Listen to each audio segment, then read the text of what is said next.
and McLean. Deck Coach's Corner.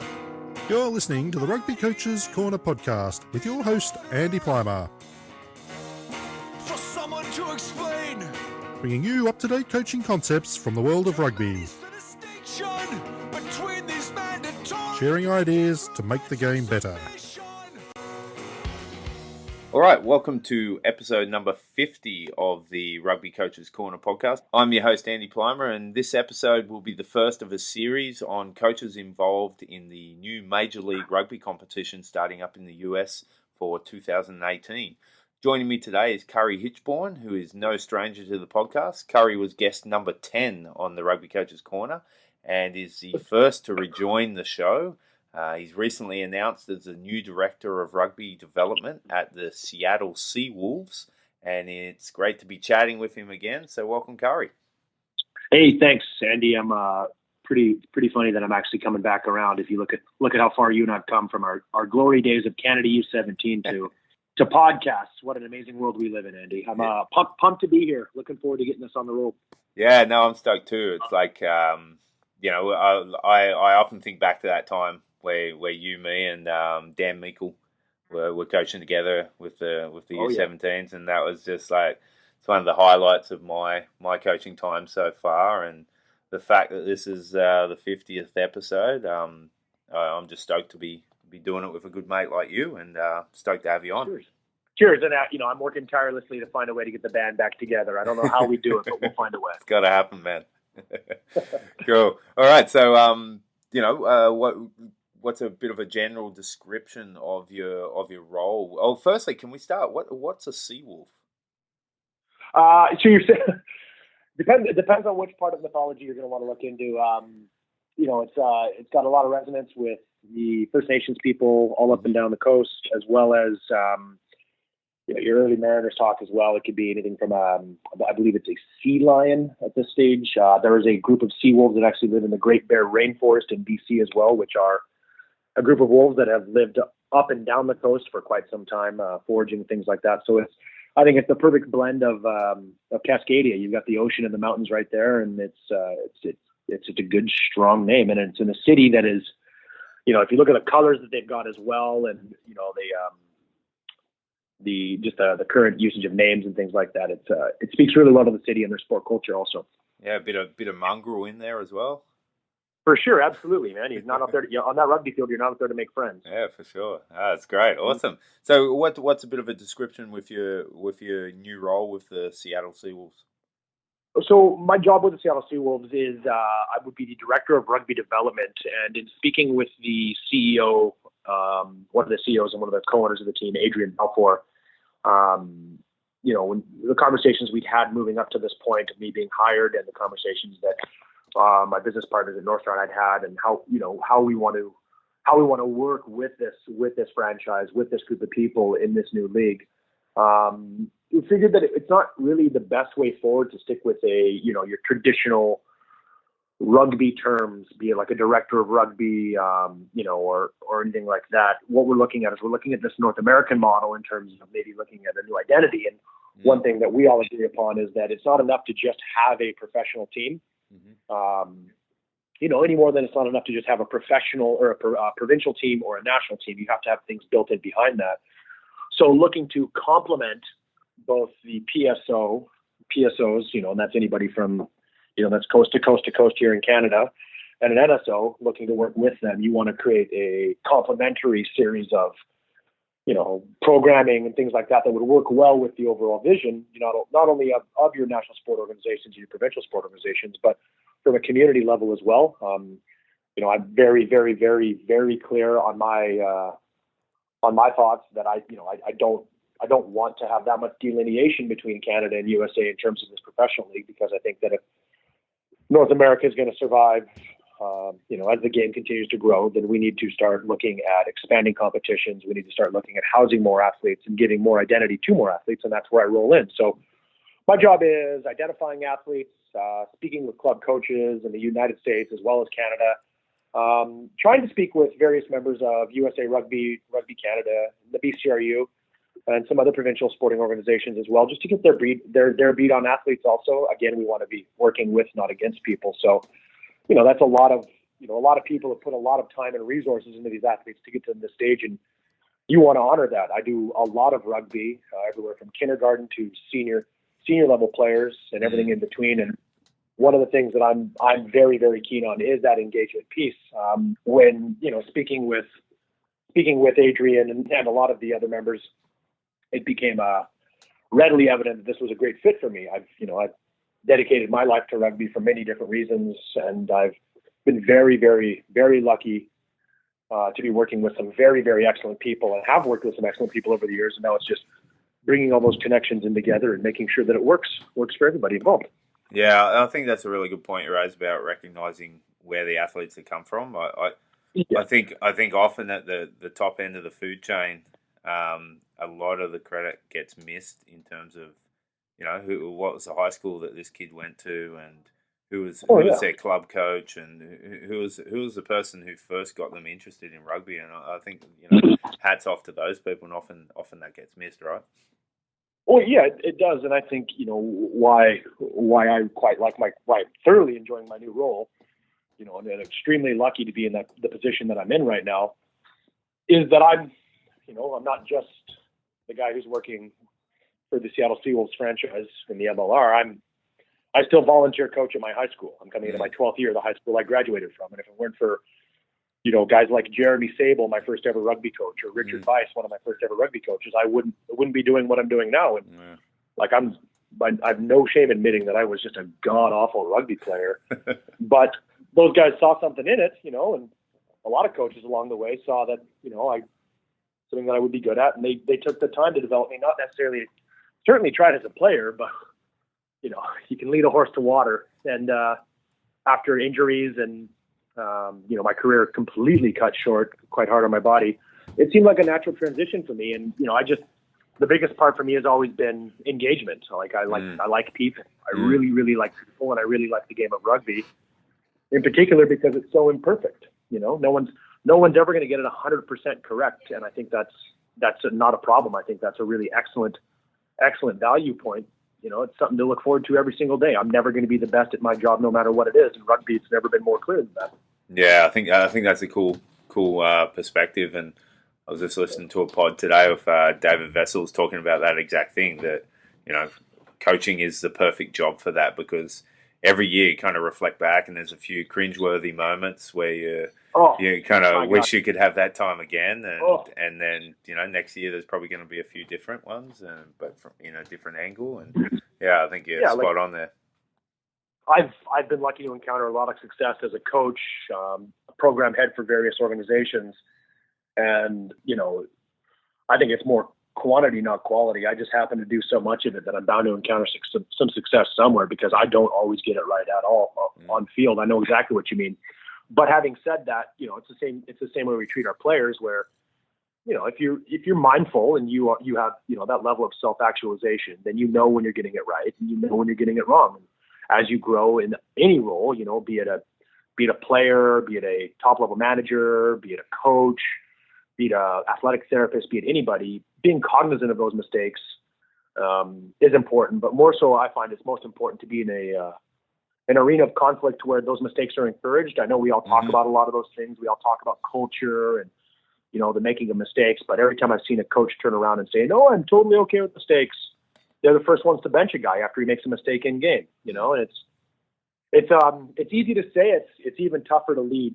It's even tougher to live that life. And, I just think that with this MLR opportunity, we're able to take all of those mistake-positive environments. We're able to take all of the athletes that have learned from their mistakes, and it not only just engage them, but engage the people that support them. And the people that support them are anywhere from their families to their previous coaches. It could be that high school teacher that always believed in somebody coming out and finally watching. So as it takes more shape and as it continues to grow, there's going to be a lot of mistakes. And as you make those mistakes, you're just going to have to assess it, not just be accountable for it, but own those mistakes and carry yourself on through it. And that's what excites me the most about this. It is an exciting follow-up to pro rugby, which only lasted a year. What's going to be different about MLR? How's the structure different? And how many teams are involved for those who haven't really got an idea on what the setup is just right now? So right now we're looking at 8 teams. Next year there's going to be some considerable growth based on, the talks going around the league. I think it's an unfair, I don't think, remove the passive language from that, it's an unfair comparison. Pro, the league set up by Doug Schoninger, was an absolute necessity. They didn't pull it off in their delivery, and that's a shame, because it was a brand new, exciting opportunity. But what it did is it highlighted a lot of areas I think that as a rugby community, everybody in North America needs to be aware of. And I think that, the work that they did early on, the work they put in to bring this sport in particular, to North America was something that no one had done before then. And it's really easy, to cast aspersions. I wasn't a part of that. I don't know the people that ran that league from anybody else. But what I do recognize was the immediate value on that. And to be able to make a comparison to what's currently going on with the MLR to pro rugby, I think just further substantiates the need for professional rugby in this country. I mean, we've now got our own system in which we can look back and say, hey, that could have been improved upon. So let's improve upon it, going back down to that mistake positive piece I was speaking about. How this league differentiates from pro, and again, I don't really understand the pro setup or what exactly that looked like. I've got a very loose idea, but none of it concrete enough to merit an opinion. The way the MLR is set up is it's a very, very, very investor-friendly league, and it looks after the players first, and that's why I was very keen on it. You have to have certain benchmarks hit before you can put a team in. There have to be all sorts of metrics accounted for. And it's a really, really interesting concept in the sense that it's like pay to play. You've got to show that you are financially stable if you want to put a team out. And if you're not, no one's gonna carry you along. And I think that's what's really great about that. It's a very excellent approach to a sport that, while isn't new in this country at all, is in this country, Canada, in this country, USA. It is a new system. It's a new system with an older product. And, if we look at the success of, say, MLS, for example, you've got a typically European sport that's come to North America and has quite a large fan base. And you'll hear people from other soccer dominant countries, oh, well, it's not good soccer. And it's, forgive me for calling it soccer to those people. You'll get people that'll go, well, it's not very good soccer, but you know what? They're still at the games, or they're still watching it on TV, or, it's another sporting event. And I see no reason why rugby can't do the same. It is in certain areas, but I think if we're going to really make the most of rugby in this new platform with MLR, then what we're going to do is we're really, really, really going to have to work hard at making it not only entertaining, but maybe keeping more structure in place than previous organizations didn't. If you follow my line of thinking there. Yeah, for sure. Going back to your role as Director of Rugby of Development, what do you think is important for coaches to remember when they're taking on a developmental role, in terms of like the actual nuts and bolts of what a session should look like and the engagement with the athletes and those kind of things? Well, that's a huge question. There's so many variables we've got to take into place. One, what are the resources of the team you're coaching? What are the resources of the community that you're coaching? What does your actual physical plant look like? What is the experience level of the athletes? What is the engagement level of rugby inside that community?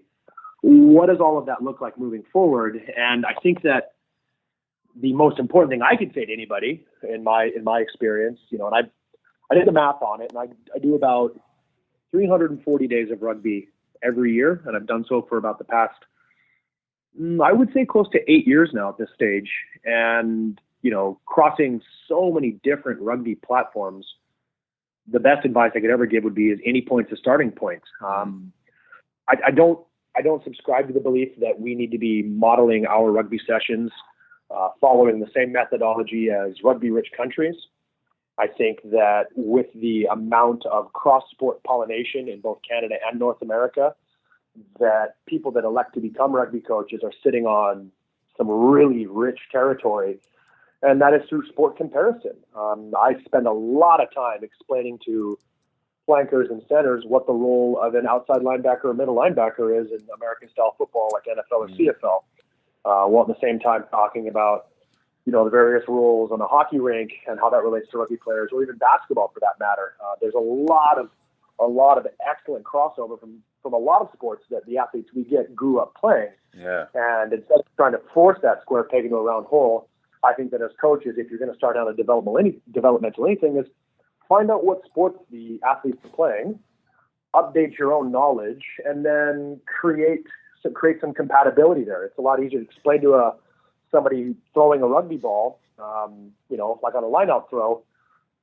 You can throw a football, you can throw a line-out ball. It's going to go where your hand releases it. You want to minimize your movements. You want to keep your elbows tucked in tight, and really reduce those areas of margin as an example. So going back to that development piece, I mean, any point's a starting point. I remember showing up my first ever coaching gig. I showed up one day. There was my old high school coach was actually on the field. I just put my hand up and said, "Hey, I'd like to coach." And he was like, "Great, get after it." And that was 12 years ago. Yeah, awesome. Trial by fire. That works really well with me. I was just left alone and told to get on with it. Yeah. Man, oh man, Andy, how many times did I screw that up? Woo! Oh man, you don't even want to talk about my first couple of years. I think every coach has had those experiences. We can. Oh yeah, no, maybe on the 100th you can interview me. Sweet, I'm going to take you up on that offer. So, I mean, Andy, back to that developmental piece. There's so much that you have to take into account, and that's again why I think the MLR is so exciting. Is that if everybody does their job and everybody is just their best, that's all you can ever ask of anybody is just do their best. Yeah. Then I think what we'll start to see, and this is waiting a really long time to say this, but we're going to start seeing North America develop its own rugby identity. I'm not saying it doesn't have it already, but I'm talking in terms of style of play and the way we engage those around us and the support we get. And, it really starts with that developmental piece. And then it's coaching 101, right? It's relevant. Now we got to make it a staple. So hopefully as MLR becomes more of a staple, we'll see, maybe some more guidelines come in or some more common language that's indicative to, Canadian coaches and American coaches and American players and Canadian players. And that's, it's probably a little bit idealistic, but rugby is such an easy game to play. It's super basic in its entirety. That's also why it's so easy to consistently screw up, right? Mm. Well, so when you develop it. Yeah, go. Sorry. I was going to say, so that's why when you think about development and what you're starting is always ask yourself that question. Well, yeah, any point's a starting point. What's your end goal? Like, what are you looking to do here? Are you looking to engage athletes? Are you looking to win your season? What's the quality of play? Like, how old are they? So there's so many variables in there. And that's what's always kept me coming back. And I know it keeps it like, there's a lot of coaches out there, just like myself, just like Tony Healy, just like Phil Mack, which are the two head coaches for the Seattle Seawolves. There's so many guys out there just like us, just waiting to try new things, waiting to put themselves on the line for something they believe in. That I think this opportunity is exactly that. It's an amazing opportunity for development because it's really no different than anything else I've ever done. It's a brand new league with brand new athletes, and it's got an eye towards long-term development. Now, are we necessarily developing those players on the field? I would hope not. I would hope that by this stage in the game, they definitely know, right from wrong. But also that comes back to understanding that mistakes are going to happen and learning as you go. Yeah, well, yeah. I think out of that, the one that grabbed me was modeling off other countries is not ideal for me. Having lived in North America for 10 years. I'm convinced that North American rugby athletes, especially male rugby athletes, it's a late developing rugby community. We're never going to compete with hockey. We're never going to compete with football. But we're going to get some players who come out of that system, and by their mid-20s, they're going to be really good rugby players. Whereas, if you went to a New Zealand, Australia, South Africa model, they're going to be kind of club guys by that age, and I think where our development should be offset with that in mind. Andy, here's how I think about it. It would be like me. Let's say I'm a high-level hockey coach in Canada from, a really excellent area in Saskatchewan. And I've got all the best players coming through, and my programs put more people in the NHL than anywhere else. Mm-hmm. And then I'm picking that model up, and I'm taking it with me, and I'm going to the farthest reaches of New Zealand. And I'm going to tell all those young kids in New Zealand that they're going to play hockey just like we did in Saskatchewan. What do you think is going to happen? They're going to go, okay, I guess. And that's what we get over here. I'll be honest with you, I'm completely fed up with it. There's value in everything. Sometimes you just have to look really hard. But where things start to lose their value for me, in particular in rugby, is when I get told that the way things are done over here from domestic coaches or quote community coaches isn't the way forward. And I think that's a brutal condemnation. I don't think ever in this sport you should ever feel the need to come down on somebody because they're trying something new or they're putting themselves out there or they're creating a new model. I think it comes down to the implied ownership of rugby that some countries think they may have and some organizations think they do. And really, at the end of the day, nobody owns this sport except for the person on the field. And even then, they don't own the sport. They own their role in the sport. So why wouldn't we work our damnedest to make sure that they take pride in their ownership and they carry that with them, not only on the field, but in their home life, their social life, their professional life, their careers. There's so much value there that why would I be telling people to live their lives or play rugby on somebody else's terms when I'm trying to get the most out of them as human beings? To me, it's never matched up. It never will match up. And that's why I feel so strongly about these steps that, a lot of people are taking in North America, because it's a step in a very, very, very honest, forthright direction. And there's, like I said, there's going to be a lot of mistakes, but at the very least, there'll be our mistakes, right? They'll be the mistakes that we made, not the mistakes we made delivering somebody else's programming. There's no ownership there. I wouldn't want to play for that system. I wouldn't want to play for that, for that style of anything. Like it doesn't belong to me. And, you're asking people to put their lives on hold to come out there and put their bodies on the line. And I think that if you're going to do that, then there needs to be a very clear and concise understanding as to what your ultimate goal is. And if your goal is there to show that you can read a playbook and coach a certain system from a rugby specific country, then I think you're doing a whole disservice, not only to athletes, but to yourself as well. Everybody wants to be the author of their own story, and in a world where, we're constantly struggling to identify with things, what an easy way to find your own identity. It has nothing but upside for me. Yeah, great. Awesome. No, I agree. And it's an exciting new addition to the rugby landscape in North America, without a doubt. Some of your roles outside of your new role with the Seawolves has been with North Star Rugby.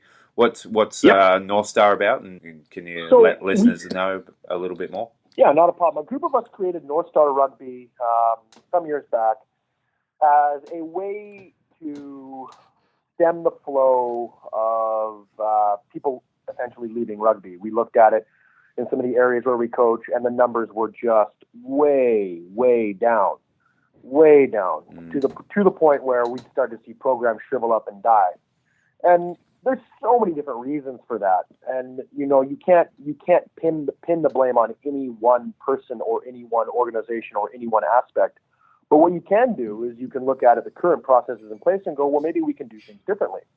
So with North Star, a bunch of us just got together and said, you know what, let's try this out. So we started going to smaller towns in British Columbia, up and down the coast or the interior, coaching kids, like rolling into programs with connections made and just rolling out, running a free session or running a couple free sessions, doing some clinics, doing some community outreach. Mm-hmm. And then as we got a little bit more progress, we started organizing some sevens tournaments at the Capilano Rugby Club here in North Vancouver, BC. Quite a large youth event. And then 2 years ago, actually a year and a bit ago, we made a pitch to 2 school districts in North Vancouver to run a rugby academy, and they really liked it. And what my job now is in that role is, instead of PE, kids take my rugby class, and it's not gender specific and it's not skill specific. Anybody can join. And instead of PE, what you do is you come to my rugby class, and that's it. You learn how to pass, you learn how to catch, you You take ownership for being in a team, outside of something that you normally would. It's not your high school. It's not your rugby club. It's inside schooling. And that's also something I'm quite passionate about because, North Star's mandate is that it has to be the people first. Mm-hmm. So it makes my job really, really easy. And it relieves a lot of the stress on the surface of, finding a hardline measure of success, week in, week out. It's not like coaching a team where you judged, by whatever game you just had or the quality of a session. Mm. It's more along the lines of where are we at for year 2. So year 1, I had a very small class, ran it as a pilot group. And then year 2, we doubled our numbers. And year 3, we're looking at maintaining even more growth and branching into other school districts here in this province. So that's what North Star was born of. It was not born to compete with anything. It was literally born to keep people engaged in this sport, help develop them, and help them reach their goals. And it's been outstanding. It's been a long going. It's not been easy, and it's probably going to get a lot harder before it gets to a point where it is as consistent as I would like it or my other partners would. But for the time being, it's constantly exciting. And again, I really love my job. I get to hang out with kids all day. Yeah, that's awesome, man. I think it's there's so many opportunities for those kind of projects in North America. There's people who should be playing rugby but don't really know it exists, and if you go knocking on a door or two, who knows what can come from it. Well, yeah, and it's interesting you bring that point up because I'm constantly looking for ways to not just engage, but to educate people on rugby as well. Mm-hmm. And that's not my job. My job isn't, I'm not walking around with a Rugby for Dummies book saying this is what rugby is. But it is, it's dispel some of those earlier myths that you may find. It's rugby's in a tricky spot right now. Contact sports in general are. And I in my academy class, I don't do tackling. I won't do it. There's no need for it at this stage in their youth development. And, so every hour that I could be spending on tackling, I spend on body positioning pre-tackle. I spend on concussion education. I turn into why we tackle smart first and then hard second. And those views are my own, and I get a toy with it. But staying abreast of things and making sure that these young athletes have a position to play as they continue forward, be it touch, be it contact, be it sevens, be it rugby league, be it anything. That's a really exciting opportunity where I get to put those skills in their hands and engage them and retain them across all those platforms. So that's what North Star is right now. We've got some other things in the works as well. Like I'd mentioned to you, we're bringing a team to Vancouver in 2019 through North Star, an MLR team. Yeah. That's our stated purpose, and we're working towards that end as well while sharing some of the workload with the Seattle Seawolves program. What professional rugby looks like in Vancouver remains to be seen. There's a lot of people that have a lot of different ideas, and I'm going to be really, really, really interested to see how it all shakes out. Yeah, that's super exciting. And like that's relatively new, that announcement. Is that correct? No, I've been saying it since this announcement came out. Since my announcement had come out. Mm-hmm. The issue is that it's like I said, it's all so new and it's catching people by surprise, and what that looks like, and how to go about the proper funding model on that, who are the investors you speak to. It is super exciting, and that's something that we're working on. But the task at hand is the Seattle Seawolves franchise moving forward, maintaining, not just maintaining the athletes we brought in, but attracting more athletes and more fans in the state of Washington, up and down the Pacific Northwest as well. And that's, it's been so helpful in terms of planning for bringing a team to Vancouver. It's been very, very exciting to just see the strides that the Seattle Seawolves have made up to this point. And this is just the tip of the iceberg. So it's, I'm very, very, very aware of, all the neat opportunities facing a lot of people in rugby, myself in particular. So the ultimate goal is to just, make sure you do right by everyone you set out to engage. It's not enough for me to I couldn't just leave everything I've got going on up here in British Columbia and move down to Seattle. they've got some excellent staff in there. They've engaged the Seattle Saracens. Their current head coach, Will Snape, will be the attack coach. There will be a good number of players from that organization that will be representing the Seattle Seawolves. And good for them. They get to represent their home state. Their home club is. So it's like that's the priority number one right here, is to make sure that this is as successful as it possibly can be. Cool. We usually end the show with the same 4 questions, but you've already answered them.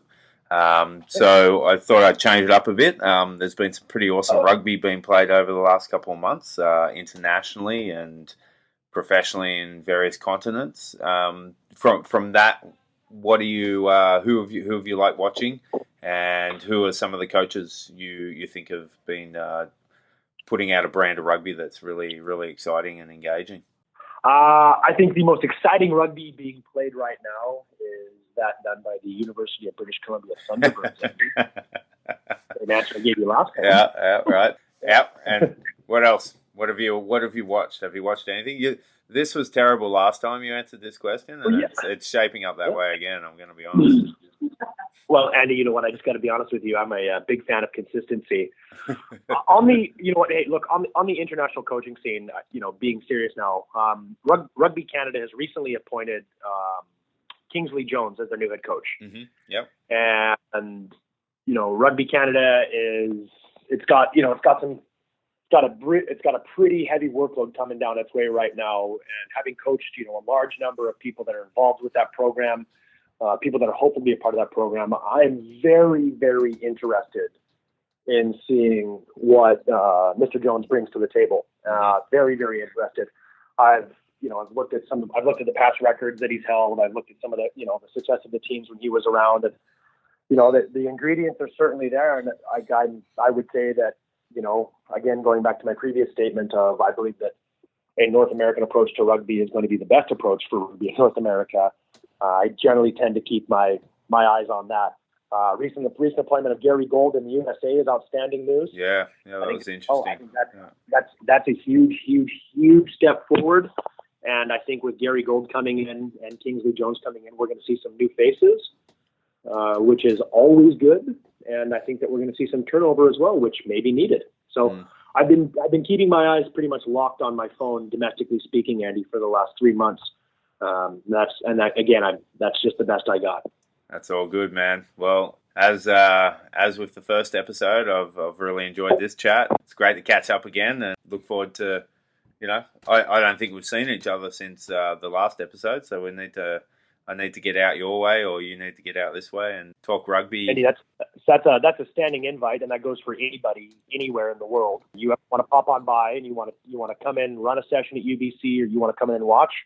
Door is always open to anybody. Just shoot me an email, curryhitchborn@gmail.com. Let me know you want to come on down, and we'll put you right out there. You can watch, take in the strength conditioning, put the guys through a drill, be around it. Literally anything helps, because again, it's rugby's too big and too important for too many people to try and keep it in the hands of just a few people. So I stand by that. Anytime you want, Andy, and that goes for anybody, anywhere. Hop on a plane, hop on a bus, hop on a bike, come out and take it in.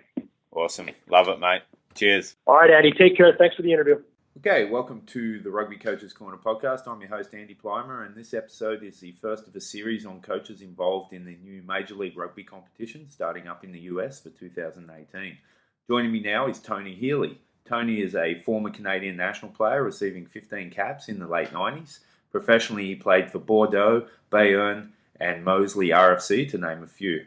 He was the BC Bears head coach in their undefeated 2017 CRC campaign, and has also had roles with Canada U20, James Bay, and Brentwood High School. He's going to be their head coach for the Seattle Seawolves in 2018, and it's a pleasure to have him on the show. So welcome, Tony. Hi, Andrew. Thank you very much for having me. Yeah, no worries. So pretty exciting times at the moment. What initially got you into coaching in the earlier days, and who were some of your main influences in that time? When in 1996, I had an opportunity to go to France that I figured would be a year, and turned into pretty much 8 years in Europe. And then first year I was there, I was told that I would be coaching the cadet, which was like under 15, like 15, U15 probably level. And then I was told again that I would be coaching, it was called the Minim, I guess is what they're called. And that'd be like under 8 at various times in the week. And it was unbeknownst to me. It was not anything I was expecting to do. And they just told me that I would do it and that it would be a good thing. And so sure enough, I went out and I really enjoyed it. I really enjoyed it, especially the cadet, the older kids. I did okay with the 8-year-olds. At that time, I coached under 6 as well. So I had those ones. Those experiences as well, and I'm much better suited for kids who are a little bit further along. People who can do that and really instruct little kids like that, they've got something special. So then from there, when I was in Osh, I sort of made a conscious decision that I would like to be able to do something for the rest of my life that had something to do with sports. And the most logical way was to sort of try and pursue getting my coaching levels while I was in France. And while doing that, you have to go through basically a university level course for a year, once a week, 3 hours a night on a Monday, and then go through all sorts of legislation and biomechanics and nutrition and physiology and a whole bunch of stuff. And then at the end, you had exams. And then from there, once you do that, then you can specialize in a sport. Right, so it was a generalised approach first, and then they specialised in rugby after. Cool. Exactly. And then while I was doing when I was playing my second year in Bordeaux, is when I was able to do those the rugby specific sort of things. And I was also playing with and around a guy by the name of Michel Maillet, who at the time was the national technical director, certainly the regional technical director, but I believe he was the national technical director for U17. He was an absolutely fantastic coach. Really, his level of pedagogy, I suppose, would be the best word to describe it, was very high. He made it fun. Guys understood.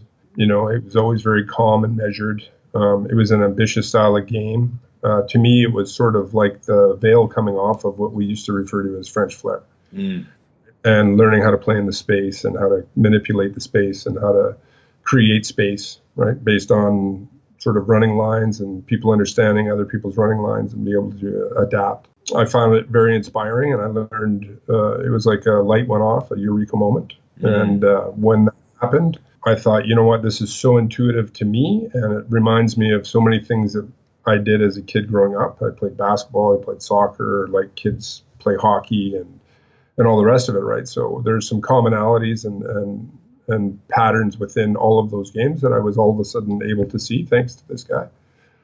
And thought, wow, this is a really exciting style of game that would be could be easily played over here. And I sort of vowed, once I understood sort of to the depth that it just allowed me to see it, and the simplicity behind it, that I wanted to come home and make a big change and change the way we play. Yeah, I think that's great. Like I growing up in Australia, Australian rugby tends to be very structured, very first phase orientated, especially in the backs. And you always kind of looked at French rugby as just almost chaos, and you didn't really appreciate it until. Well, I personally didn't really appreciate it until I started coaching, and then got exposed to some guys like Francois Ratier and a few others, and just seeing what the methods were there in the ball carrier and the support lines, and the importance of the space around those two. I think there's a ton there that potentially other people have missed out before and could apply for sure. Well, yeah, actually, Francois and I have known each other for a good number of years now, I suppose. When we got to know each other back when he was coaching the U17 boys. And quite honestly, it was like I found a kindred spirit with him, I speak, right? Like we understood each other without having to explain sort of any of the sort of background to it, right? Kind of like when you go home, you don't have to tell background stories to lead up to what you want to say, right? So it was that easy with Francois. I had an enormous amount of respect for him, and I thought he did a fantastic job with the women. Yeah, for sure. And certainly, I qualify him as first of all, a very good man, and secondly, a very good coach. Yeah, totally agree. So then after Michel Maillet, I'm a bit of I used to joke and say I was a bit of a nerd about it, but I went after a whole bunch of books, right? French books on this specific sort of technique and tactic and technical and tactical side of things. And there was sort of a common root there was Pierre Villepreux, and who had been in Toulouse, and they always seemed to be playing a different style of game than everybody else in France. They were at a different level. He and Jean-Claude Scrella took the French team to the World Cup final in '99. Yeah, that's right. But then from there, I would say that I sort of followed that and was able to play against Northampton one time and got to meet Wayne Smith. Oh, great. And learned after that Wayne Smith had been greatly inspired and influenced by Pierre Villepreux. So it was the same sort of tact, same direction in any case, it seemed to me. And so I started studying up on Wayne Smith and what he does. So before we get on to the Seawolves, you had a great season with the BC Bears this year, winning the CRC for the first time since 2009. What were some of the ingredients you feel led to that success? Quite honestly, I'd say it was the quality of the people straight across the board. You know, I know Phil and we both reached out to the clubs, and we certainly reached out to the players. I went myself into dressing rooms and sort of challenged players to come out. I promised them that it would be something different, and it was very different. I think there are people who have similarities, but maybe my philosophy of play is a little bit different, or what have you, right?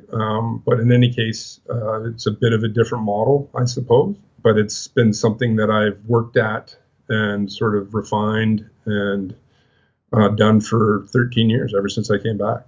Extremely successful with it with the high school team. We were successful with it with the NA4 team. You know, and really it's mostly about a spirit. You were talking about, earlier, you were talking about structured Australian rugby. I went to Australia for a season when I first started playing rugby at all. And I had the very good fortune of being at Randwick. Right. And at the time they had... Bob Dwyer would have been in the mix. No, there. Bob was just... Okay, yeah. Maxwell, and Eddie Jones was the second. Right, yeah. You know, sometimes you got to rub elbows with like the greatest players in the world at that time. Yeah. They were the defending World Cup champions at that time. Yeah, unreal. And I was way down the totem pole, but, you know, they had 7 teams and pretty awesome. The first guy I met there would have been Michael Checa. Yeah, I had him on the show too, and he would have, he was probably as intense then as he is now.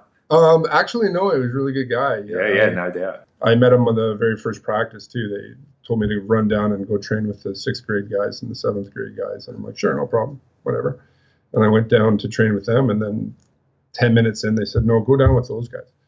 And I was absolutely gassed by the end of practice. I couldn't believe how good everybody was. I was just like, holy cow, that's crazy. And I'm walking back across the field with this guy who I never met. And I'm just like, man, what level is that? And he asked me why. And I said, because they told me I was playing with the 6th grade and 7th grade guys. And if that's 6th and 7th grade, I don't even want to know what first grade. And then it was Michael Checa. And he said, no, man, it was all the guys had gone up to play for New South Wales. It was a bunch of the guys that moved up, so they had a space in their practice. And then away you go. Yeah, great. That's awesome. All right. Well, you were recently announced as the head coach for the Seattle Seawolves.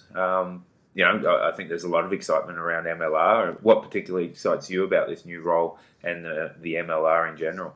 Well, I suppose I'm a bit of a rebel, a little bit, you know. So I like the fact that it's sort of breaking with the status quo, that there are really talented, committed people who are rallying around a common vision. That's very inspiring. It's you know, a fantastic place to be up in the Pacific Northwest. I think we play absolutely sensational rugby up here. There's already a rich bed of talent to be able to help to develop, and also to be able to field very competitive teams. I like the idea of taking the competition up another level. I know who some of the coaches are, in particular Alain Hiarde, who's in Austin. I had the great fortune of meeting him as a player when he was coaching Perpignan, and was recruited by him actually to go to Béziers, but I went to a different team. And he's a reference, I think, across the world. His resume is pretty thick You know, he's had great success at very high levels of competition. So Austin has got themselves a very, very good coach. So for me, I would say that he would be the reference. Justin Fitzpatrick as well is a very good coach. And, you know, I don't know all of the names of the coaches, but I know what sort of commitment and vision these people have. So I know the people they have in place there will be extremely capable. So from a coaching standpoint, I think the challenge is enormous. It's also me a little bit putting my money where my mouth is. You know, I believe that this is really the way to go as far as a style of game. It's expensive, it's exciting. It brings out athletes. It's it's appealing for people to watch. You know, it markets the game well, I believe, and the players have a great time. It's just fun. You know, that's really sort of a central tenet as well, is that it has to be fun. I believe if you're having fun, then, you know, you're going to play better, be able to connect better with your friends. I mean, it's not to say that there's not going to be dark times and, you know, times to ask questions of yourselves, all of us. But at the same time, when it's all clicking together, it's pretty special. And I would say that would have been one of the huge ingredients with the Bears, is that we were a team. There were no individuals. It was a team. Yeah, I think that fun element can often be missed, especially in senior coaching. We think that as soon as we step out of the high school kind of development area, that it's okay, it's all business now. But I couldn't agree more. Like the more smiles on faces you see at practice, the better the performance is going to be, without a doubt. Oh, absolutely. I mean, don't get me wrong either. I won't challenge a player if they're not at least putting in their 100 best effort. Right? Sure. I demand that of myself, of my kids, of, you know, everything. I think that really, if you're not trying hard to be better every day, you know, if you're not trying to be your best every day, then, you know, what are you doing?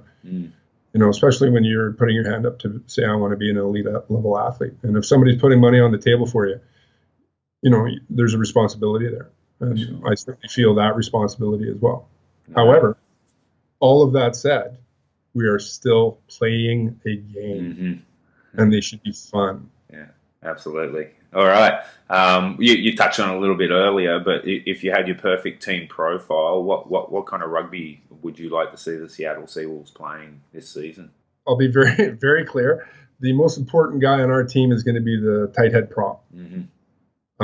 He'll set down the big pillar, right? And then our second guy is going to be our other prop, right? If we can have a strong front row, I know who the players are, so I'm feeling confident that we have the foundation to be able to launch from. I know what a front row can do to change a game. And then after that, we got to be able to win our ball in the forwards, get some ball going forward, and because we have an electric backline, you know, be looking to, you know, use width when we need to use width and go through the middle when we need to go through the middle. You know, we're going to be able to hopefully adapt on the fly and read what's in front of us and play the opportunities we have. Okay, cool. Often with a new season starting, you've kind of got an idea on where you're going from the previous season, but this is all new. What do you feel are some of the things you'll need to get right as a team in the early stages of the inaugural season? I think really the biggest thing is to be able to get guys to rally around the vision of the game. You know, they have to buy into what we want to do. Otherwise, it doesn't matter who you are. If your team doesn't want to back you, then it doesn't matter what you do. But that said, I feel pretty confident that that'll happen. The same thing happened with the BC Bears. It was when I was given the opportunity to coach those guys, I was told by I don't know how many people, you know, that the Bears program is, you know, it's no good anymore. You're going to have a real challenge to get guys out. Kids these days aren't like when we were younger. They don't want to play in the summer. All of those sort of things. We were told. That's crazy. You know, yeah. And again, like I said, I went into change rooms and talked to guys, and I had an enormous amount of support from the UBC coaching staff as well as the Burnaby coaching staff and other coaching staffs. It was really great. We really, or at least Phil was a player so I certainly made my way or went out of my way to make sure that I tried to include as many people in the fun as possible. So and I vowed to people, you know, that we were going to play a good style of game. Yeah, without a doubt, and he definitely did. And the proof's in the pudding. What about you as a coach? What's your favourite part of the game to coach, and why do you like it? I like the whole game, to be honest with you. I do like the set piece stuff, scrummaging line out stuff. I find the scrum is a really interesting thing. Again, I guess I'm coming back to it a little bit, in that it has the power to totally change the shape of a game if you dominate that particular set piece. But I really like backline stuff too. I mean, I came really late to the game. I didn't really have any sort of set notions of a lot of things. So I became a student of the whole game. And this style of game that we're looking to play is 15-man rugby. Everybody should be looking to get a chance to touch the ball more than once, twice, 3 times, 5 times. Again, it just comes back to it being more fun. It brings that passion. So I like being able to coach on a general basis there. I typically coach to principles a little bit more. I suppose the connection part of coaching, to be honest with you, getting to know guys and create relationships and work towards something together. I'd say that's probably the most fun part of coaching. From a technical standpoint, I probably spend more time looking at scrummages and scrums and lineouts and then how they break through. Yeah, great. Yeah, I think that's another area that's overlooked, and I definitely overlooked it until I spoke with Russell Earnshaw on the show, and that's the principles of play and using that in your coaching. We kind of always talk about it, but we don't. I never base sessions around, okay, number 1, we're going forward, number 2, we're looking for support, then we're looking for continuity, and actually having that theme always in every session and constantly calling the players back to it. Why did we break down? What happened? What principle of play didn't we adhere to? I think that's really important. Absolutely. I mean, it's not rocket surgery what I'm doing, but it's just sort of maybe more of an accent on decision-making stuff. I believe very strongly that guys should touch the ball as much as possible in a practice. There's an enormous amount of passing that's going on. Catch pass is constantly going on. It's not a criticism by any means whatsoever. Everybody does their thing. Everybody has their own success doing their own thing. But I did notice at the CRCs that our guys would touch the ball quite a bit more through training sessions and whatnot. So we always made catch pass a real strong accent in everything we did. Because again, if we want to be able to use width in the field, we have to be able to move the ball quickly and accurately. So yeah, absolutely. So what's a session look like that you coach? If someone was to come along, what are they going to see if they sat down for an hour and watched you go at it? Probably a warm-up exercise of some sort that would have a principle of play work to it. And then immediately after that, a game, some sort. And then from there, probably a skill block, and then decision-making block, then a game, and then a split for unit skill. Yeah, so not much kind of blocked, kind of static skill stuff. No. It's all, everything's in motion. Lots of. There is some, like when we do catch pass stuff, there'll be stuff in there. There might be some thrown into it, but there'll still be a catch pass element. And sometimes you just have to do a block. But the other stuff that I was just talking about, there's an enormous amount of catch pass happening then already. And then the density, I guess, of the catch pass work when we do a block set is pretty high too. And then again, you just gauge what was successful when you return to that first game. Yeah, cool. Awesome. Okay, we always end the show with the same final 4 questions. When you were a kid growing up, who was one of your favourite rugby players? You said you came late to the game, but who was one of the first players that grabbed your attention? Okay, I was living with some guys in 91. Sorry, you're going to get long answers from me all the time. It's all good. This is the passionate part. Oh, you kidding me? I absolutely love it. Right? I had really no sort of experience with rugby other than seeing it every once in a while on TV and thinking, okay, well, whatever. Can't relate. I was a very serious swimmer. And then, basketball in the wintertime a little bit, but then I dedicated myself to swimming. Anyways, I was living with these 3 rugby guys. And in 91, they would wake me up at 4 o'clock in the morning to watch Canada play. And that's great. The year that they made it to the top 8. Yeah. It was pretty special. And at the same time, though, that was when Australia won the World Cup. Yeah. Before that, however, one of the roommates, he had like bags and bags of video cassettes of All Black tours and Ireland versus Scotland games in the Four Nations or the Five Nations, and that kind of stuff, right? Anyways, so I watched a lot of rugby with these guys, and then they convinced me one day to put on a pair of shoes. 92. Yeah. And then I came back and started playing in 93, so I was like 24 years old. Wow. And then 3 years into it, or I went immediately back to Randwick after my first season, and then came back and played. And then 3 years later, I was on the national team, and I was in Europe. That's great. Who was the first player then that stood out? In 91 at that World Cup, it was John Eales. Yeah. No, he's a beauty. Well, they were telling me you would probably be a second row, so I watched how he played. He was definitely different than everybody else. Yeah, that's great. And I think every Australian's got a real soft spot for Ealesy. I know I definitely do. And any second rower who can kick winning goals against the All Blacks is pretty good in my books, I reckon. Oh man, he was genuine gentleman all the way around. So. Yeah, absolutely. Cool. And what about now? Who are some of the favourite players you like watching going around? To be honest with you, I don't really watch players per se. I like watching the styles of games and what's happening around them. You can pick anybody on the All Blacks, and you're arguably looking at the best player in the position in the world. But I suppose I look at second rows quite a bit because I played predominantly second rows. Really, Scott Barrett is pretty fantastic to watch from a second row standpoint. So is even Etzebeth, Itoje, like there's so much. It's become a very athletic position. Not to say that guys like Paul Ackford and Wade Dooley and Rod McCall and those kind of guys weren't athletic guys, but there's a genuine difference in athleticism, I would say, in the position. Okay, and you mentioned you had some favourite coaches there, Wayne Smith, Vilpero. They're the main guys that have influenced you. Absolutely. Yeah. I mean, I pick up stuff from everybody. I have a massive rugby resource library that I will share with anybody who wants it. Put me down on that list. Absolutely. I mean, I have 140 gigs of stuff. Yeah, great. So I picked up stuff from all over the place. Barry Honan, Jim Greenwood.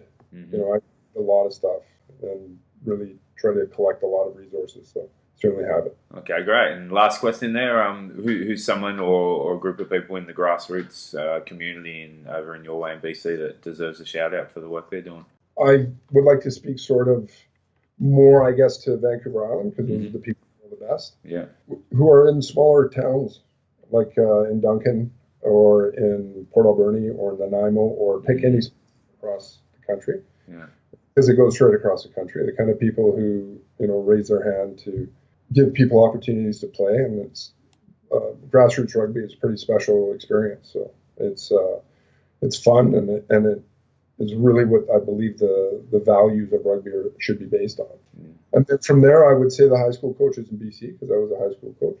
And then sort of the first star would be I cannot remember his name. I'm really sorry. But he was the coach of the Prairie Blizzard. You could just see how much it meant to him and how much it meant to his team and how inspiring he was, I thought. It was really inspiring to see the passion that he had for, doing the best thing he could do for his girls on the team, for his team. So it was pretty special. And I would say that's, I guess, the vibe right across the country.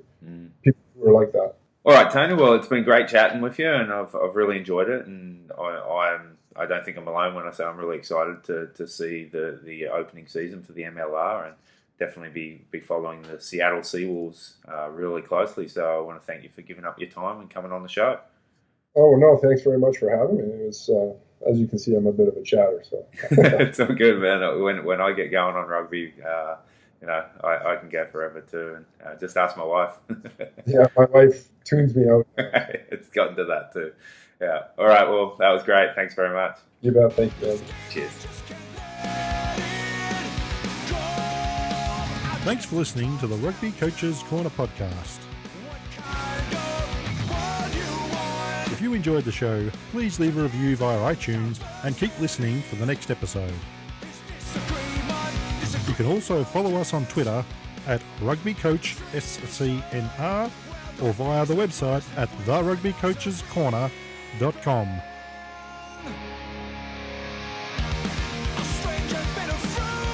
Until next time, keep sharing ideas to make the game better.